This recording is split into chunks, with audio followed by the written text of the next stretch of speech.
¿Qué tal, señores? Con este video iniciamos nuestra serie de videos de tutorial para el juego de miniaturas de A Song of Ice and Fire, el juego de miniaturas de Juego de Tronos, publicado por Cool Mini or Not y Dark Sword. En este primer video hablaremos de la ronda de juego y los tipos de unidades y sus habilidades.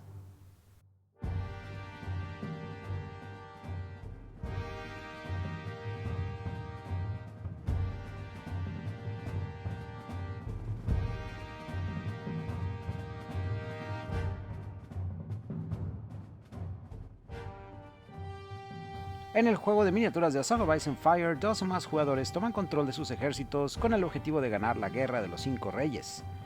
Cada jugador controla múltiples unidades que van desde infantería básica, poderosa caballería o maquinaria de guerra e incluso criaturas. En cada juego, los jugadores intentarán lograr diversas metas que pueden ir desde controlar el territorio hasta completar objetivos secretos y de esa forma ser capaces de conseguir la victoria. Para jugar una partida, los jugadores deben primero construir sus ejércitos. Deberán seleccionar un modo de juego y finalmente montar su campo de batalla. Una vez que has completado estos pasos, podrás iniciar tu batalla. Ronda de juego. Cada partida es jugada en una serie de rondas que, a su vez, están divididas en dos fases, la fase de activación y la fase de limpieza.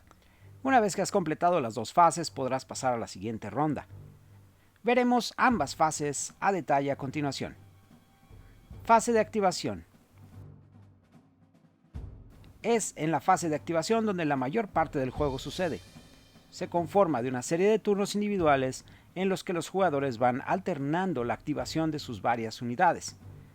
Al jugador que toma control de la primera activación en una ronda, lo definimos como el primer jugador, o first player.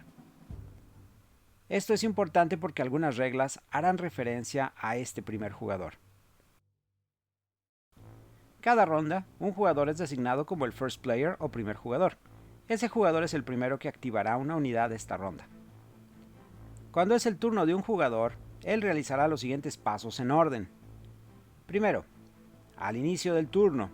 Algunas veces los jugadores tendrán ciertos efectos sobre sus unidades que específicamente se activan al inicio del turno.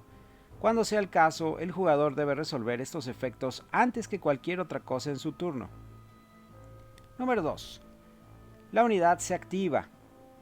El jugador podrá ahora seleccionar a una de sus unidades que no se haya activado aún en esta ronda y procederá a activarla. Esta puede ser una unidad de combate o una NCU, también conocida como unidad no de combate. Las unidades de combate ven acción en el campo de batalla, mientras que las unidades NCU encuentran su campo de batalla en el tablero táctico. Hablaremos más al respecto de estas unidades más adelante. Cuando seleccionas a una unidad para ser activada, esa unidad podrá ejecutar ciertas acciones de las que hablaremos también más adelante. Cuando tu unidad seleccionada complete sus acciones, la unidad se considera ya activada y pasamos al final del turno. Número 3. Fin del turno. Una vez que terminas con la activación de tu unidad, ambos jugadores tienen una oportunidad adicional de jugar cualquier carta, de activar habilidades, etc., antes de que termine el turno del jugador y el jugador contrario tome su turno. Por lo general, estas cartas de habilidades especifican en qué momento se pueden usar, pero por regla general, ya una vez que el jugador contrario inicie su turno, no se puede jugar ninguna carta o habilidad que modifique la activación del turno anterior. Una vez que estos pasos se han completado, el turno de ese jugador termina y comienza el turno del oponente. Los jugadores continúan alternando turnos hasta que todas las unidades se hayan activado. En su turno, un jugador debe seleccionar a una unidad que no se haya activado. No se pueden voluntariamente pasar o brincar una activación si aún tiene unidades sin activar. Si después del inicio del turno de un jugador no hay unidades por activar, el jugador pasa inmediatamente al fin del turno. Si ninguno de los dos jugadores tiene ya unidades por activar, entonces la fase de activación ha concluido y comienza entonces la fase de limpieza. Fase de limpieza. Durante esta fase los siguientes pasos deben completarse en orden por ambos jugadores. Primero, resuelve cualquier efecto que se active al final de la ronda. Número 2. Gana puntos de victoria si se aplican para el escenario que estás jugando. Número 3. Revisa si las condiciones de victoria se han logrado. Hablaremos de esto en un video posterior cuando veamos a detalle los escenarios. Número 4. Quita los marcadores de activación de todas las unidades. Número 5. Remueve todas las miniaturas del tablero táctico y regresan a las manos de sus respectivos jugadores. Número 6. Remueve también todos los efectos de influencia de las unidades. Hablaremos de estos efectos más adelante. Por el momento lo que debes saber es que algunas unidades, al activarse, pueden manipular o influenciar a otras unidades y sus efectos permanecen solamente durante una ronda. Al final de la ronda deberás retirar los marcadores o tarjetas de influencia de la unidad afectada. Número 7. Ambos jugadores pueden descartar libremente cualquier número de cartas tácticas de su mano. Veremos a detalle cómo funciona el mazo de cartas tácticas en otro video. Por ahora, lo que es importante saber es que una vez descartadas las cartas de tu mano, podrás ahora tomar cartas adicionales, para completar máximo un total de 3 cartas en tu mano. Si al momento de descartar sigues teniendo una mano de 3 o más cartas, ya no podrás tomar cartas extra en este momento. Hay sin embargo otras formas de tomar cartas adicionales durante el juego, pero el máximo de cartas tácticas que puedes tener en tu mano en cualquier momento es de 5. Si al tomar cartas en algún momento este límite de 5 se excede, el jugador debe inmediatamente descartar el excedente de cartas hasta regresar a 5 en su mano. En cuanto al mazo de cartas, es también importante que sepas ahora que un deck o mazo de cartas que se ha agotado hasta la última carta ya no puede ser reabastecido. Si el jugador intenta tomar cartas, pero el número de cartas que quedan ya no es el suficiente, solo podrá tomar las cartas restantes y deberá cuidarlas bien. Número 8. Pasa el marcador de primer jugador al oponente. Número 9. Avanza el marcador de turno a la siguiente casilla. Vayamos entonces ahora al tipo de unidades. Tipo de unidades. Como ya vimos, hay dos tipos de unidades, unidades de combate y unidades NCU. Cada una tiene sus propias reglas especiales. Unidades de combate. Las unidades de combate son bandas de tropas peleando en el campo de batalla por tu causa. Hay numerosos tipos de unidades de combate, cada una representada por el tipo de charola de modelos que utilizan en la mesa. Las unidades de combate también se pueden identificar por la enorme tarjeta de datos que utilizan y los símbolos que vemos en pantalla con los que puedes identificarlas fácilmente.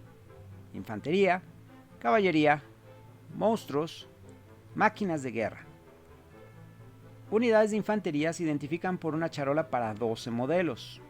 Cuando agregas una unidad de infantería a tu ejército, ganas en sí una charola completa de miniaturas. Modelos o miniaturas de diferentes unidades no pueden nunca mezclarse juntos en una misma unidad. Las unidades de caballería son representadas por una charola para 4 modelos. Cuando agregas una unidad de caballería a tu ejército, te llevas una charola completa de los modelos de caballería que elegiste.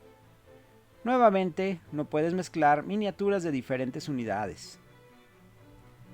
Además de las 2 charolas que ya explicamos, otro tipo de unidades, que van desde guerreros solitarios, monstruos o máquinas de guerra, hacen uso de charolas especiales que identificamos como charolas chicas o grandes de solitarios, ya que son utilizadas por una sola miniatura. Sin importar el tipo de charola, todas ellas comparten ciertas características. Flecha frontal. Esta flecha permite saber hacia dónde están encaradas las miniaturas, al igual que el punto de origen de los ataques de rango o a distancia. Modelos individuales. Las miniaturas representan la salud de la unidad y son removidos individualmente conforme la unidad sufre daño. Normalmente una miniatura removida representa un punto de daño en la unidad. Algunas habilidades o reglas especiales, sin embargo, pueden modificar esto. Ya veremos estos efectos más adelante. Cuando la última miniatura es quitada de la charola, o podríamos decir, la última herida es infligida, la unidad completa es eliminada del campo de batalla y la charola debe ser removida también. Arcos de línea de vista. Estas líneas o guías son utilizadas para determinar lo que una unidad puede o no puede ver. También nos sirve para saber si otra unidad se encuentra en el flanco, en la retaguardia o de frente a nuestra unidad. En el siguiente video hablaremos a fondo con respecto a la línea de vista, cuando veamos las acciones que puede hacer una unidad de combate. Ranks o filas. Mientras que las miniaturas en la charola representan la salud en general de la unidad, los ranks o filas remanentes de una unidad determinan la mayoría de los efectos de juego de la unidad. Las unidades de infantería cuentan con 3 ranks o filas. Las unidades de caballería solo cuentan con 2, mientras que los solitarios solamente tienen una. Muchos efectos harán referencia al número de ranks o filas restantes de una unidad.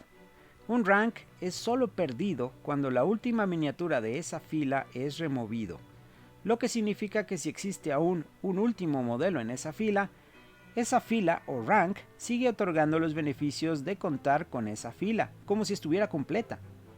Cuando miniaturas vayan a ser removidas de una unidad, siempre son removidas desde la última fila y de izquierda a derecha, solo moviéndonos a la siguiente fila cuando la anterior ha sido completamente eliminada.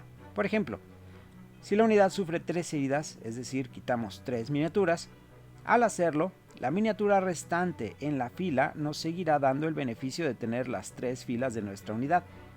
Si sufriéramos un daño adicional, la última miniatura de la fila sería eliminada y ahora solo tendríamos 2 ranks o filas en nuestra unidad. A continuación llegó el momento de analizar las tarjetas de las diferentes unidades en el juego. Tarjeta de unidad de combate. Esta es la tarjeta de unidad de combate. Como habíamos comentado, estas tarjetas son más grandes y representan a una charola de unidad independientemente de su categoría. Lo primero que nos servirá para identificarla será el nombre de la unidad y el arte o dibujo. Justo arriba del nombre podemos ver el emblema de la facción a la cual sirve. El color del borde de la tarjeta también nos puede dar un indicio de a cuál facción sirve. En la esquina inferior derecha podemos identificar el tipo de unidad de combate, y el resto de la información la analizaremos de izquierda a derecha, comenzando arriba con el símbolo de movimiento o velocidad. Este está dado en pulgadas y es la distancia que puede moverse normalmente la unidad en el campo de batalla. Justo abajo tenemos las líneas de ataque, dependiendo de las armas que utiliza la unidad. Algunas unidades tienen múltiples ataques, cada una de ellas estará listada de este lado. La primera en este caso está marcada con el símbolo de ataque de rango. Si hay una flecha individual en una de las esquinas de este símbolo, significa que solo puede hacer ataques en rango corto. Si por el contrario el símbolo es de 2 flechas, una tras de la otra, los ataques de nuestra unidad son a rango largo. Los rangos están claramente marcados en nuestra regla. El rango corto son 6 pulgadas y el rango largo tiene como límite 12 pulgadas.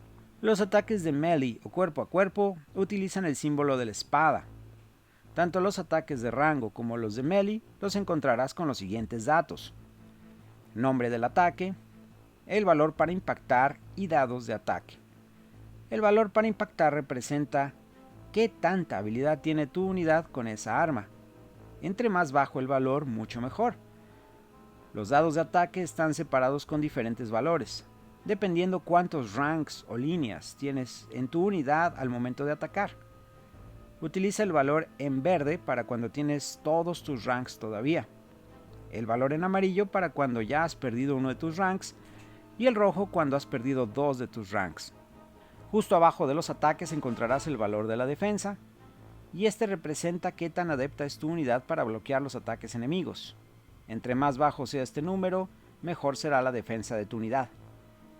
En un lado de la defensa encontrarás el valor de la moral, representado por una bandera. Este valor representa la fortaleza mental y resolución de tu unidad. Entre más bajo sea este valor, mejor moral tiene. Pasando al lado derecho de la tarjeta de la unidad de combate encontraremos una sección con texto y algunos símbolos. Toda esta sección está dedicada para las habilidades de tu unidad. Dependiendo de la unidad podrás encontrar una o varias habilidades y cada una tendrá sus reglas explicadas aquí.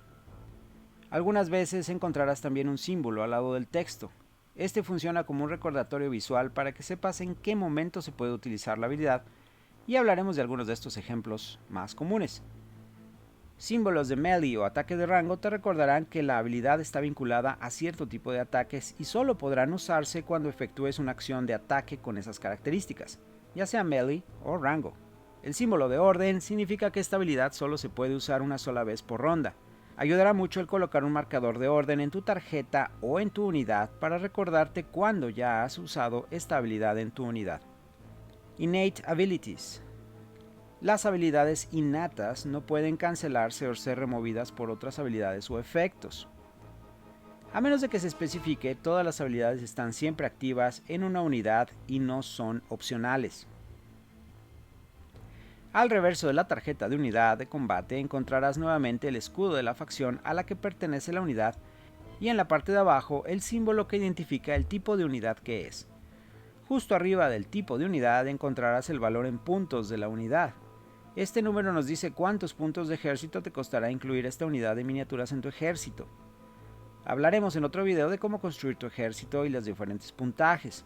Por el momento lo que podrás identificar es que entre más bajo el número, más puntos te quedarán para agregar más unidades a tu ejército. También es lógico pensar que una unidad que te cuesta muchos puntos de ejército será más poderosa que una que cuesta pocos puntos. Finalmente, a la derecha, en el reverso de tu carta de unidad, encontrarás el nombre de la unidad y un texto, por lo general bastante extenso, con mucho del trasfondo de la unidad. El nombre de la unidad es importante porque algunas reglas o personajes hacen referencia al nombre de ciertas unidades para que puedan surtir efecto. Attachments o accesorios. Los attachments o accesorios son poderosos individuos que son agregados a unidades de combate dándoles habilidades adicionales que de otra forma no podrían por sí solos tener. Las siguientes reglas aplican para los attachments. Como parte de la creación de un ejército, puedes comprar un attachment para una unidad de combate. Una vez que lo hiciste, el attachment se considera parte de la unidad para cualquier propósito. A no ser que un efecto en específico lo indique, los attachments no pueden ser elegidos como objetivo por ninguna razón. Unidades solo o solitarios no pueden tener attachments. Solo puedes agregar un attachment por cada unidad. Un attachment solo puede ser agregado a una unidad del mismo tipo. Por ejemplo, un attachment de caballería solo puede ser agregado a una unidad de caballería. Cuando agregues la miniatura del attachment a la unidad, reemplaza una miniatura básica de la unidad de combate y siempre se coloca en la posición más a la derecha del primer rank, de manera que siempre es la última en ser destruida. En algunas situaciones excepcionales, una unidad de combate puede tener múltiples attachments en ella, y en este caso la segunda miniatura más a la derecha del primer rank es reemplazada por la segunda miniatura del attachment y así con la tercera y la cuarta en dado caso. El orden de cómo estos attachments se acomodan es decisión del jugador. En la tarjeta, lo primero que vamos a identificar es el símbolo del tipo de la unidad al que corresponde el attachment. También tenemos el escudo de la facción y el nombre de este attachment. Tanto el símbolo de la unidad y el escudo de la facción estarán identificados en ambos lados de la tarjeta. En el cuerpo de la carta encontraremos las habilidades. Todas estas ya son ahora parte de la unidad a la cual se agregan. En el reverso encontraremos su valor en puntos. Esto es en puntos lo que costará agregarla a tu ejército. Non-Combat Units o NCUs. Finalmente veremos a los NCUs o unidades no de combate. Los NCU representan a individuos de influencia que trabajan lejos del campo de batalla donde pueden impulsar las metas de su facción a su manera. Estas miniaturas no son desplegadas en el campo de batalla, en su lugar interactúan con el tablero táctico que es colocado a un lado de la mesa. Este es el campo de guerra de los generales, políticos, criminales, religiosos, etc. La tarjeta de un NCU podría confundirse con la de un attachment. Examinándola de cerca encontramos las características que la identifican. En la parte superior encontramos el nombre del NCU, el escudo de su facción y el símbolo de la unidad a la que corresponde. Estos tres datos estarán identificados tanto en la parte frontal de la carta como en la parte posterior. En el cuerpo de la carta encontramos sus habilidades especiales. Cada NCU tiene una habilidad única por lo menos y las reglas de cómo usarla. En la parte posterior encontramos el valor en puntos de esta unidad. Con lo que hemos visto hasta ahora en este video, ya podrás identificar muchos de los elementos básicos de juego de A Song of Ice and Fire y cómo está estructurada una ronda, pero aún falta conocer las acciones que tus unidades pueden hacer al momento de activarse. En el siguiente video veremos a detalle todas estas acciones y reglas de juego. Gracias por acompañarnos, nos vemos en el siguiente video.